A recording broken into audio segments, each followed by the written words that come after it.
Sunday morning, got up, ready to go.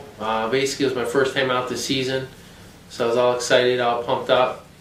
Didn't have a whole lot of time because of work to actually be able to do a lot of scouting, but just relied on my past experiences in the area, and just decided to pick this tree and this location. I know a lot of bucks come walking through. So I'm adjusting this camera, I'm looking towards the back of the field where we walked in, and I see a buck come out into the field. And I was really excited. He stepped out and he started going down the tree line on the same line as Brian, but he went into the woods. So I was concerned because he wasn't going to come right in front of him, so I hurried up and sent him a text message.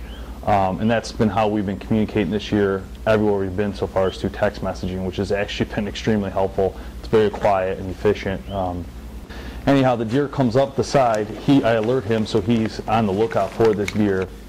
He text messaged me actually that there was a buck behind me, and I probably would say it was so windy that morning that I'm not even 100% if I would even have saw this buck if he wouldn't have gave me the heads up that it was behind me. So what I did was I turned around and just waited. I was just hoping it was going to come down this trail. About 20 minutes passed by. And I just seen this little flicker, and there he was. At first, I really couldn't tell how big he was, but I just kind of got myself ready and set, and then I could see he was definitely a shooter. So I drew back. He was probably around 20-25 yards.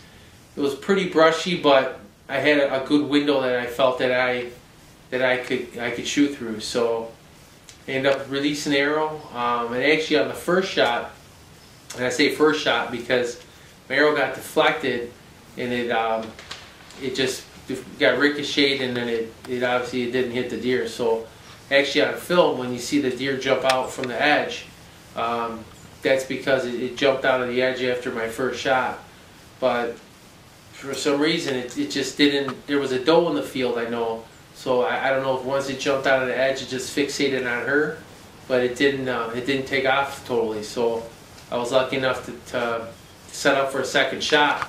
And I'd say my second shot was probably 30-35 yards away. And I just drew back, took a deep breath, let it fly, and had a pretty good shot.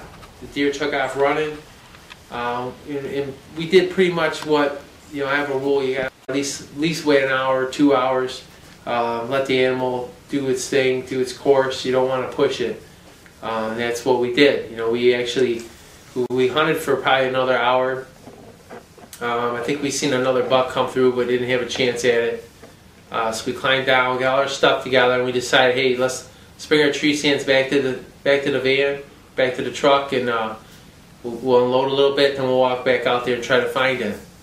The Muzzy cleanly went through this deer, no problem. However, on the back side of that, there was no blood anywhere to be seen where the impact shot hit, except for the arrow. The arrow was covered, but there was no blood. Barely a speck was laying on the ground. So we had a hard time tracking the deer, but since we've been hunting since we were kids, it was easy for us to figure out how to take advantage of the situation, and we started doing our S patterns and our circles, and finally we started taking every deer run into the woods that the area we thought that deer went, and sure enough, we found the blood on the trail. I just kind of knew the direction that the deer ran, so we just walked over to the edge. I seen 3 deer runs go in, and on the 3rd run, I picked up a really good blood trail. Walked in the woods about 10 yards, looked up, and I could see it laying there probably 20 yards away. So I'd say from where the impact was, say the deer probably ran 60 to 65 yards at the most. It's just a great day, a great scene for bowhunterplanet.com. To get this on video and to be a part of this was something special that day. How far did he go? How many yards? 50?